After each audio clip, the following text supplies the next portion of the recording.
우리 하나님 은혜가 우리 온 성도들에게 함께하기를 바랍니다. 아멘.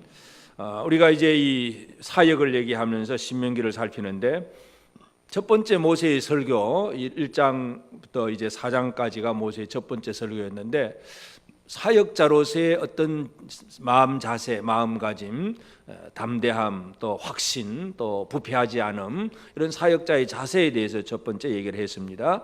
이제 오늘부터는 모세의 설교가 두 번째 설교가 시작이 됩니다. 그래서 이 두 번째 모세의 설교는 지금까지는 사역자의 삶의 태도를 얘기했다면 이제는 사역자가 하나님 앞에 받은 말씀, 하나님이 어떤 말씀을 주셨는가를 알고 사역하는 것, 이것이 우리가 다시 한번 깊이 생각해야 될 문제인데, 사탄의 말을 들으면 사탄이 일을 하게 되어 있고 하나님의 말씀을 들으면 하나님의 일을 하게 되어 있습니다.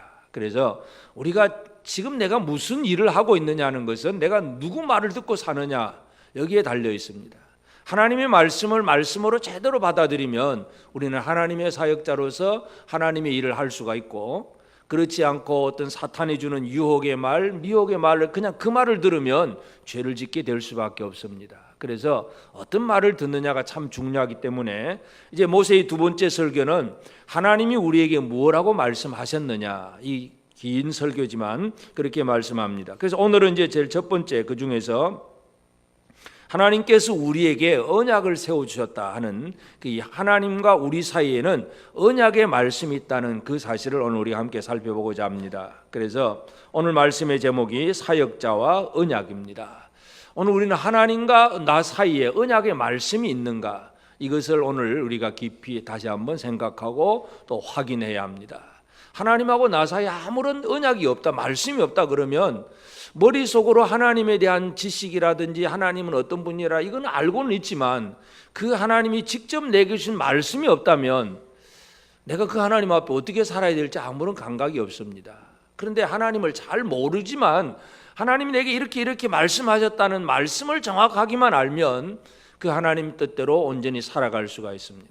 그래서 우리 하나님의 일을 하는 사람들에게 있어서 중요한 것은 내게 주신 하나님의 말씀이 있는가, 오늘 우리가 이 부분을 살펴봐야 됩니다. 그래서 모세가 이제 제일 여기서 하고자 하는 것은 첫 번째가 4장 44절에서 모세가 이스라엘 자손에게 선포한 율법은 이러하니라, 율법을 선포를 합니다. 그래서 이 모세의 두 번째 설교는 하나님의 말씀이 이렇다 하고 말씀 선포를 시작하는 겁니다.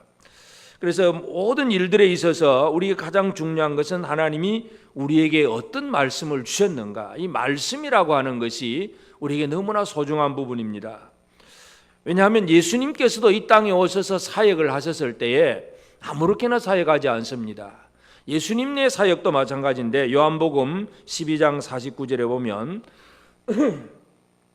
요한복음 12장 49절에 내가 내 자유로 말한 것이 아니요 나를 보내신 아버지께서 내가 말할 것과 이를 것을 친히 명령하여 주셨으니, 내가 내 자유로 말하는 것이 아니고 하나님 아버지가 내가 말할 것을 친히 말씀해 주셨다. 그러니까 예수님은 하늘에서 아버지의 말씀을 듣고 그 말씀대로 이 땅에 와서 사역을 하시는 것입니다. 그러니까 이 둘 사이에 말씀이 없으면 어떤 일이 이루어지질 않습니다. 그래서 오늘 우리가 첫 번째 기억해야 될 것은 나는 지금 하나님과 나 사이에 어떤 말씀이 있는가, 여기에 대한 분명한 해답을 가지고 살아야 됩니다. 이 말씀이 없으면 이 천지 창조할 때부터 천지를 만드시는 하나님이 하신 역사가 말씀으로 천지를 창조하잖아요. 그래서 빛이 있으라 하는 말씀으로 시작이 되는데, 그럼 그 말씀 이전의 삶이 뭐냐? 말씀 이전의 삶이라고 하는 것은 혼돈과 공허와 흑암. 하나님 말씀이 없으면 우리 영적 상태도 혼돈과 공허와 흑암입니다. 혼돈이라고 하는 것은 무질서, 뒤죽박죽, 이게 이건지 저건지 아무것도 모르는 막 아무렇게나 살아가는 그런 삶이 영적인 혼돈이에요. 또 공허, 텅 비어 있어요. 뭔가 하나님의 은혜와 사랑으로 성령으로 충만한 삶을 사는 것, 이게 구원받은 자의 모습인데 하나님의 말씀이 없으면 이 속이 텅 비어 있어요. 아무것도 없어. 그냥 거짓말에 쏘가 넘어가는 것뿐이지 진짜 하나님의 진리로 말미암아 자유함을 얻지를 못합니다. 그리고 흑암, 이 빛이 없으니까 캄캄한 생활, 영적으로 이게 또 올바른 것인지 바른 길을 가는 것인지 못 가는 것인지 전혀 알 수가 없어요. 이 흑암의 생활, 이게 바로 말씀이 없는 곳입니다. 그러므로 하나님이 우리에게 말씀하신다는 얘기는 우리로 하여금 이 혼돈이 아니라 질서가 되고 공허가 아니라 충만이 되고 흑암이 아니라 광명, 빛이 되게 하시는 것, 이게 말씀입니다. 그래서 모세가 이스라엘 백성들에게 얘기하는 것, 그 사역자들, 가나안 땅을 정복해야 될 사역자들에게 하나님께서 우리에게 선포한 율법은 이렇다 하고 율법을 선포한다는 사실, 이것을 기억을 해야 됩니다. 그리고 이제 이 율법을 언제 어디에서 하느냐 하는 이 문제도 잠깐 생각할 수 있는 것은 이제 46절에 보면 요단 동쪽 벳볼 맞은편 골짜기에서 그리하였더라. 요단 동쪽, 아직 그러니까 요단 강을 건너서 서쪽 가나안 땅을 정복을 해야 되는데 정복하기 이전 요단 동쪽 이쪽 그 벳볼 맞은편 골짜기에서 그리했다. 그러니까 요단 동쪽이라고 하는 의미가 뭔가 하면 이미 이들은 하나님의 승리를 맛본 사람들이에요. 아모리 왕 시혼, 바산 왕 옥 두 나라를 정복을 하고 이미 하나님의 승리를 맛보긴 했지만 그러나 아직은 요단 서쪽의 가나안 전체를 아직도 얻지 못한 그 상태. 이것을 이제 신학으로 우리 얘기하면 이제 하나님 나라가 어떤 나라냐 얘기할 때 하나님 나라는 이미와 아직이다, 그런 얘기를 합니다. 이미와 아직. 이미 아직이라는 거 already not yet. 이미 이루어졌는데 아직 안 이루어졌다. 뭔가 아주 말이 안 되는 것 같은 얘기. 이미 되었는데 아직 안 되었다, 그 얘기예요. 요단 동편의 땅은 이미 승리는 됐어요, 승리. 그런데 아직 안 이루어졌어요. 이 상태, 이건 또 우리 구원받은 성도들의 삶의 상태입니다. 여러분 구원 받았습니까? 이미 구원 받은 사람들이요, 진짜 구원이 이루어졌습니까? 천국 가야 되는 거예요. 아직까지 안 이루어진 거예요. 그러니까 이미와 아직이라고 하는 것은 지금 현재 우리 상태를 얘기합니다. 이미 우리는 예수 그리스도의 피로 말미암아 구원받은 성도가 되었습니다. 그러나 아직은 천국에 들어가지 못한 상태로서 구원받은 우리가 이 땅에서 지금 살고 있는 이런 상태인데 요단 동편의 땅이 그거예요. 그래서 요단 동편의 땅이라고 하는 것은 이미 그들은 승리를 맛보기 시작했지만 아직은 완전치 못한 상태. 그래서 이 요단 동편에서의 말씀이 왜 중요하냐, 우리가 살고 있는 삶의 환경, 형편이 어떤 것인가 하는 것, 그것을 분명히 보여줍니다. 그래서 우리도 마찬가지예요. 우리도 이미와 아직 사이에 살고 있는 우리이기 때문에 하나님의 말씀이 너무나 필요하다는 얘기예요. 하나님 말씀이 없으면 이미 이루어진 은혜에 대해서 우리는 뭔가 감사할 줄도 모르고 하나님을 찬양할 수도 없고, 아직 이루어지지 않은 우리가 이루어야 될 사역에 대해서도 힘도 얻을 수 없습니다, 말씀이 없으면. 그러니까 이 하나님의 말씀 안에서 우리는 이미 이루어진 하나님의 은혜에 대해서 기뻐할 줄 알고 아직 이루어지지 않은 사역에 대해서 우리가 힘을 얻을 수가 있는 것, 이게 이미와 아직 사이, 요단 동편의 땅이고, 오늘 우리 이 시대 우리 믿음의 사람들, 하나님의 일을 하는 사역자들이 살아가는 삶의 환경이 이미와 아직이다는 그런 얘기입니다. 그래서 오늘 이 모세가 요단 동편에서 그 하나님의 말씀을 선포한다는 그 의미, 그 장소와 시간적인 의미도 우리는 잘 생각을 해야 됩니다. 그리고 이 말씀을 하면서 모세가 강조하는 것은 이제 5장 2절 보면 우리 하나님 여호와께서 호렙산에서 우리와 언약을 세우셨나니 이 언약은 여호와께서 우리 조상들과 세우신 것이 아니요 오늘 여기 살아있는 우리 곧 우리와 세우신 것이다. 분명히 하나님의 언약은 조상 아브라함이나 이삭이나 야곱이나 그때부터 언약의 말씀을 주셨어요. 그러나 호렙산에서도 율법의 말씀을 주셨지만 그 호렙산 율법의 말씀을 줄 때에 지금 이 두 번째 말씀을 듣는 시점에 있어서는 그 당시에 어린아이들, 20세 이하의 어린아이들은 옛날에 이 40년 전에 주셨던 말씀을 기억을 하고 있지만 이 요단 동편에서 이제 광야에서 성장하고 자라난 그런 사람들은 호렙산 말씀도 기억을 못해요. 이것도 과거 얘기예요.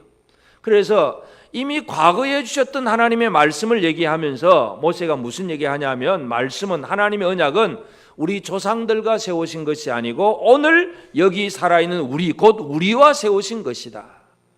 이 말씀에 대해서 우리는 잘 이해할 필요가 있습니다. 그래서 모세는 과거의 호렙산 율법을 다시 듣는 사람들에게 말씀이 현재 지금 우리에게 주어진 말씀이라는 것, 이것을 강조합니다. 그래서 하나님의 말씀은 특별한 때, 특별한 장소, 특별한 사람을 통해서 선포됩니다.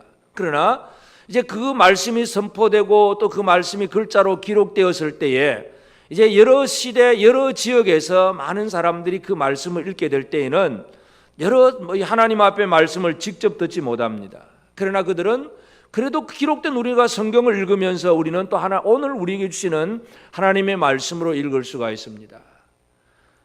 이 모세가 율법을 선포하던 이 지금 우리 신명기 말씀도 적어도 3,500년 전 얘기예요. 오래전 얘기입니다. 350년, 35년 전 얘기도 아니라 3,500년 이전에 하나님이 주셨던 말씀인데도 이 말씀이 오늘 내게 주신 말씀으로 들을 수 있어야 된다. 이게 모세가 지금 이스라엘 백성들이 강조하는 그 얘기예요. 분명히 하나님은 영원하신 하나님이기 때문에 한번 말씀하시면 그 신실하신 말씀을 그대로 이루시기 때문에 3,000년 전에 얘기하신 말씀이나 오늘 이 시대에 주시는 말씀이나 똑같은 말씀이에요. 그래서 우리가 말씀이라고 하는 단어를 쓸 때에 로고스라고 하는 단어를 제일 많이 써요. 로고스. 예수께서 하나님의 아들이 말씀이 육신이 되어 하나님의 말씀이 계셨다는 거, 이 로고스가 있는데, 로고스는 하나님께서 드러내신 그 말씀이에요. 이거 변함이 없는 말씀이에요. 그런데 이 로고스 말씀을 우리 사람들이 성경을 읽거나 아니면 설교를 들을 때 하나님의 음성으로 알아듣는 것, 하나님 내게 그렇게 얘기하셨고, 이거 알겠습니다, 아멘, 아멘, 이 말씀을 깨달아지고 알아듣는 것은 이제 그 단어로 레마라고 하는 단어를 씁니다. 그러니까 로고스가 있는데 이 로고스는 전체 하나님의 말씀이라고 한다면, 그렇습니까? 알겠습니다, 내가 순종하겠습니다 하고 알아듣은 그 말씀, 그건 바로 레마라고 하는 거예요. 그래서 지금 현재 나에게 뭐라고 말씀하시는가, 이것을 알아듣는 것, 이건 참 복된 사람입니다.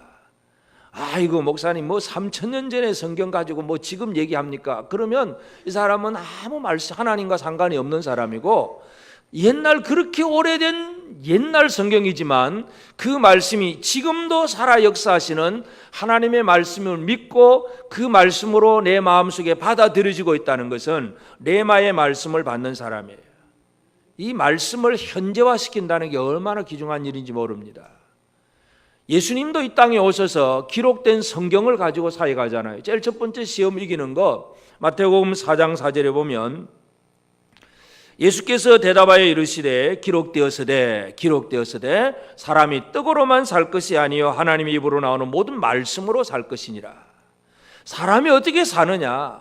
이 사탄은, 시험하는 자는 네가 40일 동안 굶주렸는데 어떻게 그렇게 배고파서 죽잖아. 먹고 살아야지. 하나님 아들이라면 돌로 그냥 빨리 떡을 만들어 먹어라. 먹어야 산다. 이거 먹어야 산다. 이게 사탄이 주는 그런 근본적인 생각들이에요. 먹는 게 최고야. 먹어 살아. 먹어야 돼.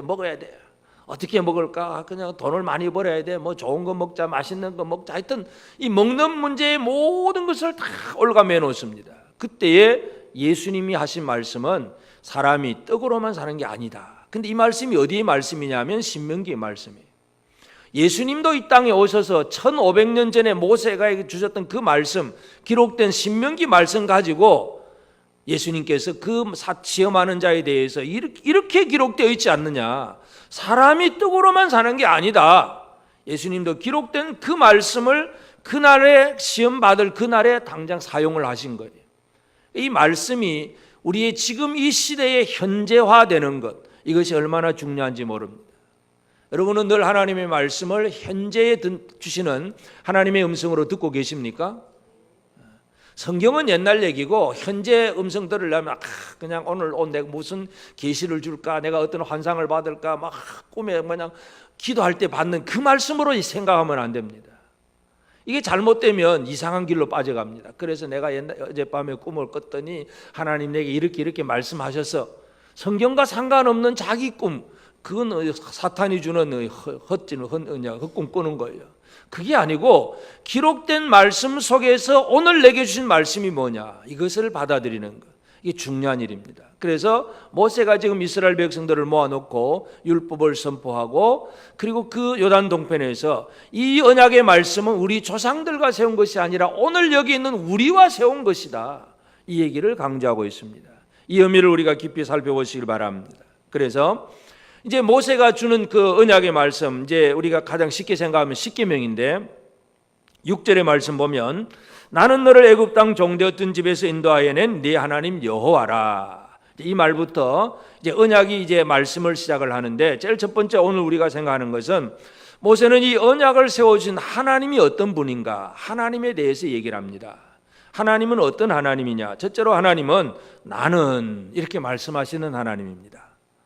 이 나는 이렇게 말씀하신 하나님을 우리가 깊이 생각을 해야 됩니다. 아주 쉬운 것 같지만 예를 들면 세상에 많은 신들, 이 뭐 바알과 아세라뿐만 아니라 여러 잡다한 신들이 너무나 많아요. 근데 그 신들 중에 어느 누가 하나도 나는 그러면 말하는 신은 아무도 없는 거예요. 왜냐하면 그 모든 신들은 사람들이 생각 속에서 만들어낸 신이고 귀신이 작용해서 하는 얘기 그런 어떤 헛된 것들이기 때문에 나는 그러면서 자신의 존재를 제대로 드러내는 그런 신은 오직 여호와 하나님밖에 없습니다. 우리가 믿는 하나님 바로 그런 분이란 얘기죠. 그래서 모세가 강조하는 나는 이렇게 말씀하는 거, 그래서 하나님이 아브라함을 부르셨고 또 모세에게도 말씀하셨던 그 하나님인데 하나님이 하시는 일은 하나님은 자신을 드러내면서 이 땅에 있는 자기 백성들과의 언약을 맺기 시작을 하십니다. 이것이 하나님이 하시는 일이에요. 하나님은 약속하시는 하나님입니다. 여러분 세상에 지금 뭐 과학이 많이 발달하니까 막 인공지능도 막 얘기하고 그냥 막 개발을 하고 하지만 그러나 아무리 개발을 많이 해도 그건 뭐냐면 그 속에 뭔가 누군가 입력하고 뭔가 자꾸 데이터를 축적해서 나타나는 뭔가를 해나갈 수는 있어요. 그러나 스스로 아무것도 없는 상태에서 나는 이렇게 말할 수 있는 존재는 아무도 없는 거예요. 사람은 어떻습니까? 지금 나는 그렇게 얘기하지만 내가 언제부터 존재한 거예요? 내가 어머니 뱃속에서 나올 그때부터, 그 다음에 조금 성장해서 말을 배워가지고 그다음 그때부터 나나나 하고 그냥 이제 나가 시작이 되지만 처음부터 스스로 존재하신 하나님이 말씀하시는 거예요. 그래서 하나님이 자기를 드러낼 때에 출애굽기 6장 3절에 보면 내가 아브라함과 이삭과 야곱에게 전능의 하나님으로 나타났으나 나의 이름은 여호와로는 그들에게 알리지 아니하였고, 그러니까 모세에게 지금 이 말씀하시는 것은 모세에게는 여호와라고 하는 그 호칭을 지금 말씀하는데 모세 이전에 아브라함 이삭에게는 나는 전능한 하나님이다 이렇게만 얘기하셨어요. 근데 모세가 애굽에 가려고 할 때 하나님 내가 누가 나를 보냈다고 해야 됩니까? 내가 누가 나를 보내서 갔다고 해야 합니까? 할 때에 하나님께서 내가 보냈다. 내가 야훼 이 히브리어 글자는 모음이 없어요. 그냥 기역, 니은, 뒷끝, 리을 이렇게만 써놓은 거예요. 그러니까 이게 기역 하나만 써놓으면 가로 읽어도 되고 고로 읽어도 되고 구로 읽어도 되고 다 읽을 수 있잖아요. 그러니까 모음이 없이 히브리어는 자음만 있고 그 들어서 아는, 조상들이 발음했던 걸 그냥 들어서 아는 그런 얘기들이에요. 그런 단어이기 때문에 또 이 유대인들은 이 하나님의 이름을 함부로 입에서 하나님 이름을 발음하는 걸 너무나 두려워했어요. 신성시해서 하나님 이 단어를 그 이름 부르는 것을. 그래서 이제 나중에는 그 모음도 그냥 거의 다 잊어버렸어요. 다 잊어버리고 그래서 할 수 없어서 이제 그 자음에다가 주님이라고 하는 아도나이라고 하는 그 주님의 그 모음을 갖다 붙여가지고 읽다 보니까 여호와, 이 여호와라는 단어가 그렇게 발음이 시작이 되는데, 하여튼 그러니까 이게 여호와라고 우리가 부르긴 하지만 이게 하나님이 원래 계시해 주셨던 발음인지 아닌지는 잘 모릅니다. 아마 아닐 거는 분명한 거예요. 그러니까 다른 모음을 갖다 붙였으니까. 하여튼 어떻든지 간에 하나님은 여호와, 나는 스스로 있는 자, 내가 있다, 내가 존재한다 그 얘기예요. 그 이전에는 전능하신 하나님으로는 보여졌지만 여호와로는 자신을 계시하지 않았어요. 그러나 그 얘기는 결국은 처음에는 전능한 하나님으로, 그 다음에는 스스로 계신 자로 사람들에게 자기를 드러내셨다는 얘기죠. 하나님은 자신을 드러내시는 하나님이십니다. 이 땅에 어떤 신들도 내가 이렇다 하고 자기를 드러내는 신은 아무도 없습니다. 오직 하나님만이 자신을 소개할 수가 있습니다. 나는 전능하다, 나는 스스로 있는 자다, 이것을 표현하실 수 있는 분은 오직 하나님밖에 없습니다. 그래서 이 언약의 말씀을 줄 때에 나는 너를 그렇게 말씀합니다. 그래서 나는 너를, 결국 이 나와 너 사이에, 둘 사이의 관계, 언약의 관계를 만드시는 것이 바로 하나님께서 하시는 일입니다. 오늘 우리에게 주어진 은혜가 뭐냐 하면 살아계신 하나님이 나는 너를, 그러면서 하나님은 우리에게 말씀하시는 하나님이십니다. 이 말씀에 대해서 우리가 얼마나 큰 감사와 감격을 가져야 되는지 모릅니다. 하나님께서 나는 너를 하고 우리에게 말씀하지 않았다면 하나님은 우리와 상관없는 하나님이에요. 인간이 아무리 발버둥 쳐도 하나님과 상관없는 삶을 살면 그 사람은 세상에서 뭐 남들보다 조금 더 오래 살고 좀 더 건강하게 살고 좀 더 부자로 살고 뭐 그렇게 살는지는 몰라. 그러나 아무 그 인생의 가치가 없는 거예요. 엄청난 재산을 모아도 하루아침에 다 없어지는 것들입니다. 중국에 가보니까 막 갑부들도 엄청나게 많아요.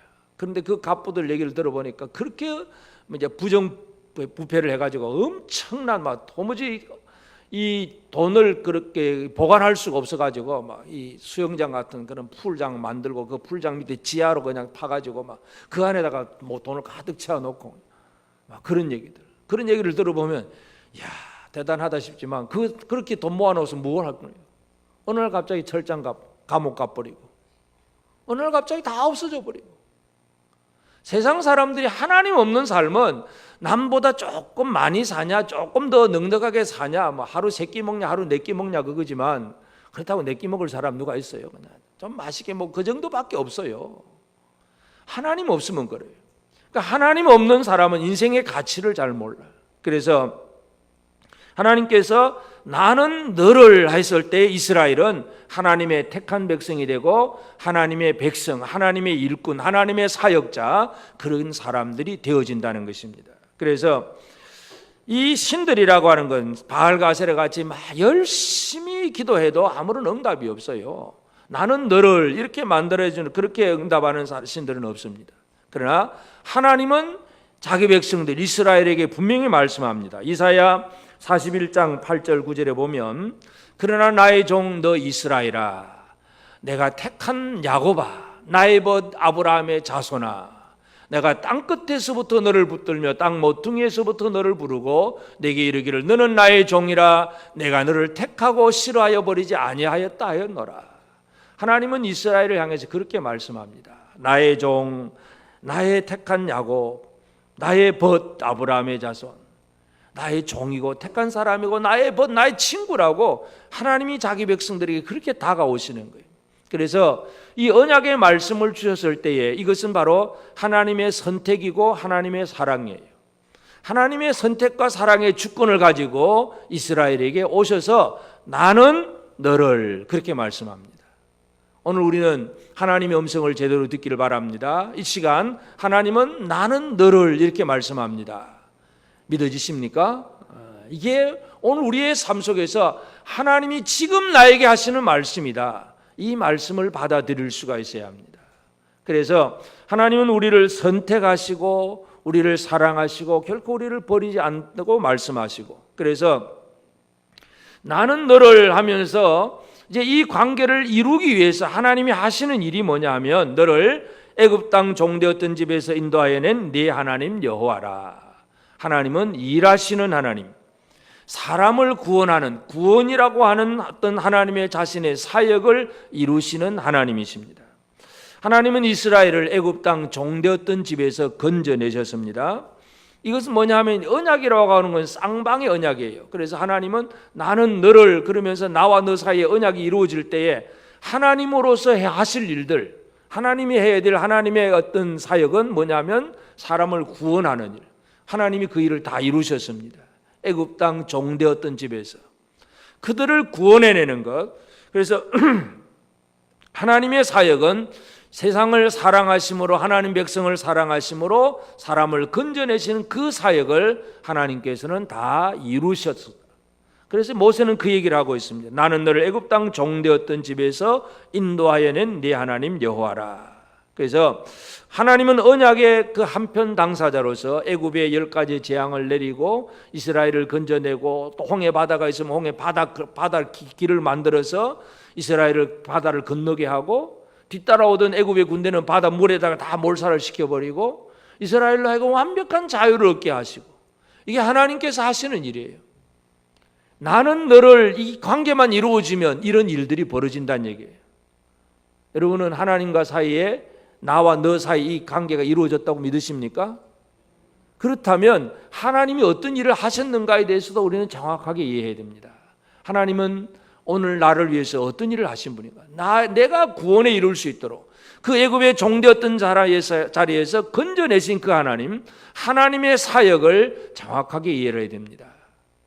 요한일서 4장 10절에 보면 사랑은 여기 있으니 우리가 하나님을 사랑한 것이 아니요 하나님이 우리를 사랑하사 우리 죄를 속하기 위하여 화목 제물로 그의 아들을 보내셨음이라. 아들을 보내셨음이라. 이것이 하나님의 구원 사역입니다. 하나님은 두 사이의 언약의 관계 속에서 언약의 한편 당사자로서 해야 될 책임과 그 어떤 의무를 다 이루셨는데, 하나님의 책임이 뭐냐 하면 아들을 보내신 거예요. 자, 나 아들 보내줄게 이거야. 내 아들을 보내줄 테니까 믿어라. 이게 하나님이 하시는 말씀이에요. 하나님이 야 나도 아들 보내줄게, 너도 아들 내놔. 그러면 어떡할까 여러분? 여러분 아들 좀 내놓을 수 있겠습니까? 있을 수가 없죠. 우리가 아무리 뭘 내놓는다, 그게 다 누구 거예요? 하나님 것이지. 내 걸 가지고 내놓는다는 게 있을 수가 없어요. 전부 하나님 거 하나님께 되돌려 드리는 것 뿐이지. 그래서 하나님이 하시는 것은 그냥 아들을 보내시는 거예요. 보내시고 믿어라. 이게 이 언약의 쌍방간의 언약에서 이루어지는 그 과정입니다. 그래서 이제 오늘 우리는 하나님께서 우리에게 이루신 일은 바로 하나님과 우리 사이에 언약을 이루셨다는 것. 그렇다면 이제 언약의 사람으로 어떻게 사느냐가 우리에게 너무나 소중한 부분입니다. 하나님과 나 사이에 언약이 이루어졌다는 것. 여러분 하나님과 언약이 이루어졌다고 믿으십니까? 하나님과 분명한 약속의 관계, 이 하나님과의 관계가 분명해져야 됩니다. 그러면 하나님과의 약속의 관계가 분명한 사람들은 애굽 땅 종되었던 집에서 나왔어요. 종이 아니라 이제는 뭐예요? 자유인이에요. 종이 아니라 자유인으로 나온 거예요. 여러분의 신분의 변화에 대해서 분명한 확신을 가져야 됩니다. 종이 아니라 자유인으로 만들어 주었는데 여전히 종으로 산다. 이건 뭐냐면 애굽에서 나오기는 나왔는데 노예 근성으로 살아가는 거예요. 노예 근성. 이 노예 근성이라고 하는 것은요, 흔히 그런 얘기를 가만 들어봐요. 길거리에서 집이 없이 이제 노숙하는 홈리스들, 노숙하시는 분들은 어디서 집을 줘도 한참 이제 노숙에 그냥 적응을 해버리니까 이제 집에 가는 것도 힘들고 피곤하고 귀찮고, 노숙은 아무렇게나 살아도 아무 누가 간섭하는 사람도 없는데 이 집 들어가면 이제 집 청소부터 해야 되잖아요. 집 관리해야 되고 집세 내야 되고 뭐 할 일이 많아. 그러니까 또 그냥 가버려. 노숙하는 데가 그냥 적응을 해버려. 노예 근성이라는 게 게으름의 근성이 되어버린 사람들. 애굽 사람들에게서 그들은 종되었던 노예된 이스라엘이 나왔어요. 나왔는데 몸은 나왔는데 생각이 안 나오면 이 노예 근성이 되어버려요. 이스라엘 백성들이 애굽에서 나왔는데 민수기 11장 5절에 보면 우리가 애굽에 있을 때에는 값없이 생선과 오이와 참외와 부추와 파와 마늘들을 먹은 것이 생각나거늘. 자, 이 광야에서 하나님께서 매일 만나를 주시고 메추라기 고기도 주시고 막 그냥 필요한 대로 물도 주시고 다 주시잖아요. 근데 이들은 생각이 어디에 있냐면 저 뒤에 나왔던 애굽에 있는 거예요. 우리가 애굽에 있을 때는 그때는 값없이 생선도 먹고 오이도 먹고 참외, 부추, 파, 마늘, 그게 진짜 맛있었는데 생각이 안 나. 생각이. 오늘 우리가 믿음으로 산다는 얘기는 결국은 이 종되었던 자리에서 그 종의 신분에서 완전히 벗어나서 새로운 사람이 되는 것, 새로운 사람, 새로운 신분의 사람으로 살아가는 것이 중요합니다. 여러분은 종으로 삽니까? 자유인으로 사십니까? 자유인으로 사십니까? 종이라고 하는 것은 일방적인 명령에 따라서 살 수밖에 없어요. 해라 하면 할 수 없어서 하는 거예요. 그게 어떤 일에 가치가 있든 어떤지 어떤 의미가 있는지 전혀 상관없이 그냥 시키니까 할 수 없이 하는 것. 종으로 사는 사람이에요. 그러나 언약의 백성들, 언약의 사람, 자유인으로 살아가는 것은 스스로 생각하고 판단합니다. 저 언약의 상대방 하나님하고 내하고 언약 관계인데 내가 어떻게 하면 저분을 좀 더 기쁘게 할까? 내가 어떻게 하면 저분을 좀 더 어떻게 해드릴 수 있을까? 이 생각하면서 하는 것은 종이 아니고 자유인이에요. 여러분은 종입니까? 자유인입니까? 하나님께 대해서 자유인이십니까? 어제 우리 바자회 행사를 하면서 보면서 하나님의 종들이 아니라 하나님의 자유인이 너무 많다는 생각을 했어요. 종은 어떻게 삽니까? 왜 목사님이 바자회 하자 그래가지고 이렇게 힘들게 바쁘고 아프고 어려운데 그래 또 뭐 체면상 안 할 수도 없고 할 수 없이 그냥 꼭 참아가면서 하면 그건 종이에요. 종. 시키니까 어쩔 수 없이 하는 사람. 근데 그거 상관없이 그냥 받은 은혜가 감사하고 기쁘고 내가 이렇게 활동해서 또 뭔가 좀 남겨가지고 또 어떤 사람들 좀 도와주고 이게 감사하다 기쁘다. 이 기쁨의 얼굴로 막 일하는 분들은 자유인이에요. 우리 교회 모든 성도들이 자유인으로서 일하는 거 보니까 너무나 저도 감사했어요. 감사한 일이죠. 이 종이라는 건 진짜 일해놓고도 피곤해. 어쩔 수 없이 할 수 없이 하니까 막 눌려서 하니까 매여서 하니까. 근데 자유인은 그냥 감사함으로 기쁨으로 저 언약의 상대방을 어떻게 하면 좀 잘 섬길까? 어떻게 하면 좀 잘 대접할까? 이 생각만 하면서 살잖아요. 지난주에 갔다 왔는데 그곳에 이제 선교사님이 그냥 저 가기 전에 미리 포장 박스를 하나 딱 해놨어요. 어떻게 하든지 목사님 뭐 하나 좀 드리려고. 가기 전부터 그냥 다 알아서 생각해가지고 준비를 해놨는데 저는 아직 열어보지도 않았어요. 다 어디 있는지 모르는데 하여튼 이 고사리 같은 거 그런 거 막 이 박스를 하나 만들어줬어. 성기를 준비가 다 돼 있는 거예요. 자유인이 이거는 뭐 하세요가 아니라 그냥 알아서 어떻게 하면 좀 잘해볼까, 좀 어떻게 하면 상대방을 위해서 뭔가를 잘 해줄 수 있을까. 이 열린 마음들, 이게 바로 자유인의 마음이에요. 신분의 변화를 정확하게 이해해야 됩니다. 우리는 죄의 종이 아니라 하나님의 사람들, 하나님의 아들들입니다. 이스라엘은 종이 아니라 진짜 하나님의 백성이고 하나님의 사역자라고 하는 사실을 기억하셔야 됩니다. 그래서 우리의 그 신분의 변화를 정확하게 이해하면 그 다음에 좀 더 이제 깊이 생각이 될 것은 하나님과 나 사이에 체결된 언약의 내용을 정확하게 알아야 돼요.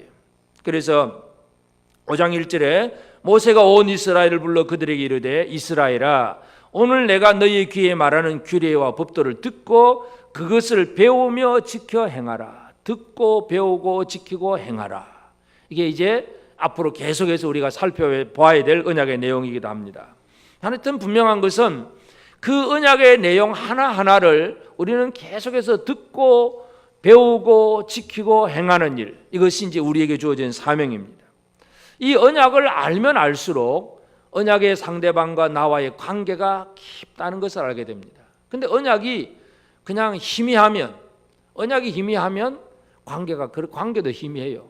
예를 들어서 다음에 봅시다 했는데 저 사람이 다음에 봅시다 진짜 만날 건지 안 만날 그냥 잘 가라는 인사로 끝난 것인지 진짜 다음에 만나자고 약속한 것인지 잘 모르겠다 그러면 나도 잊어버리고 그 사람도 잊어버려요. 그런데 헤어지면서 그러면 며칠 어디에서 꼭 만납시다. 이거는 정확하게 기억이 되잖아요. 혹시 내가 잊어버릴 수는 있죠. 저 상대방도 잊어버릴 수 있지만 그러나 그 내용은 정확하게 알고 있기 때문에 우리가 그 약속을 보고 다른 일이 있으면 나 선약이 있어 안 돼. 그러고 다른 약속을 물리치고 그 약속을 지키려고 애를 씁니다. 언약을 정확하게 기억하는 사람들은 하나님과의 언약이 분명하기 때문에 다른 약속이 끼어들 여지가 없어요. 근데 하나님과의 언약이 분명하지 않다 보면 기억이 제대로 없다 보면 여러 가지 유혹이나 미혹이나 세상의 눈에 보이는 것에 그냥 자꾸 휩쓸려 다닐 수밖에 없어요. 여러분 하나님과 언약이 분명하십니까? 살아계신 하나님, 그분은 옛날 모세에게 말씀하셨던 하나님이지만 지금도 우리에게 말씀하신 하나님이에요. 그 언약의 말씀을 정확하게 기억하는 것이 가장 중요합니다. 예수님이 이제 마지막 유월절 만찬 자리에서 그 십자가 지고 이제 하늘 올라가시잖아요. 그 전에 제자들에게 주신 말씀이 바로 포도나무 비유입니다. 요한복음 15장 5절에 나는 포도나무요 너희는 가지라. 그가 내 안에 내가 그 안에 거하면 사람이 열매를 많이 맺나니 나를 떠나서는 너희가 아무것도 할 수 없습니다. 포도나무 비유. 이 포도나무는 포도나무 원줄기에 가지가 붙어 있는 거예요. 연결되어 있는 거. 그래서 나는 비록 떠나지만 그러나 하늘에 있는 내가 땅에 있는 너희와 연결되어 있다는 거. 이거 얘기를 해줍니다. 이건 뭐냐면 결국은 언약과 하나님, 언약하신 하나님, 언약의 상대방인 내가 서로 연결되어 있어야 된다는 거예요. 근데 무엇으로 연결되느냐는 우리가 깊이 알면 알수록 풍성한 삶을 살아갈 수 있습니다. 그래서 우리가 늘 말씀을 읽고 말씀을 듣고 하나님이 내게 지금 뭐라고 말씀하셨는지 그 하나님 말씀에 대해서 관심을 기울이고 이것이 우리에게 너무나 소중한 일입니다. 그래서 하나님과 내 사이에 이루어진 언약을 분명하게 기억하는 그런 우리가 꼭 되어지길 바랍니다. 그래서 언약을 기억하면 이제 언약의 한편 당사자로서 나는 하나님 앞에 내가 해야 될 사명, 내가 해야 될 책임이 무엇인가를 알고 그 사명을 지켜가는 것이 중요합니다. 하나님은 우리를 구원하셨습니다. 이건 하나님의 일이었어요. 구원하신 하나님 일에서 구원받은 내가 할 일이 뭐냐 이거예요. 내가 할 일. 구원의 과정에서는 그냥 오직 믿는 믿음이었고 하나님 앞에 우리가 할 일은 어떻게 보면 참 별것 하는 것 없을 수도 있습니다. 하나님이 아브라함과 언약을 맺었을 때에 창세기 15장 5절 6절에 보면 그를 이끌고 밖으로 나가 이르시되 하늘을 우러러 무별을 셀 수 있나 보라. 또 그에게 이르시되 네 자손이 이와 같이 많으리라. 하늘의 무별을 보면서 네 자손이 이와 같이 많을 것이다 이랬어요. 그러니까 아브라함이 여호와를 믿으니 하나님께서 여호와께서 이를 그의 의로 여기시고 하나님이 하시는 일은 뭐예요? 아브라함과 사라 사이는 아들도 없어요. 아들도 없는 상태에서 아브라함 네 몸에서 또 사라의 몸에서 아들을 태어나게 해서 그 아들이 하늘의 무별처럼 수많은 번성을 이루게 될 거다. 이건 내가 할 일이다 이거예요. 하나님은 그렇게 하신다는 얘기예요. 그러면 아브라함이 할 일이 뭐예요? 그를 믿으니. 쉽습니까? 어렵습니까? 대답 잘 안 하시네. 하나님이 약속하신 거 여러분이 하실 일이 쉬운 거예요? 어려운 거예요? 어떻게 보면 쉽고 어떻게 보면 어렵고 너무나 큰 약속을 주니까 이걸 믿으라니까 설마 어떻게 그런 일이 안 믿어지는 거지. 근데 믿음 하나님이 우리에게 요구하신 거 다른 거 없어요. 그냥 믿으라는 거. 말씀 주시면서 믿으라고 믿으라. 이게 우리의 사역이에요. 물론 그 믿음으로 어떤 일을 해 나가야 되는가는 구체적인 사역은 사람마다 다 다를 수가 있습니다. 아브라함은 그 믿음으로 약속의 때를 기다리는 것. 당대에는 그 땅도 눈에 보이는 땅도 안 줍니다. 400년 후에 일어날 그 이제 후손들이 그 땅을 차지하게 될 것이다 하는 약속의 말씀 믿고 그냥 기다리는 것, 믿음으로 기다리는 것. 그러면 지금 이 신명기 설교를 듣고 있는 이스라엘 백성들의 사역은 믿음으로 하나님이 가라고 하신 가나안 땅에 들어가서 정복하는 것. 그들의 사역이에요. 그러면 오늘 이 시대 저와 여러분은 하나님 앞에 어떤 사역을 맡았습니까?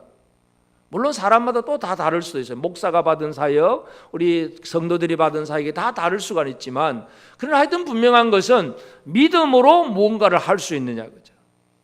믿음이 빠지면 아무리 열심히 해도 소용없지만 믿음으로 무언가를 해나갈 수 있는 것. 이것이 한편 언약의 상대 당사자로서 해야 될 사명입니다.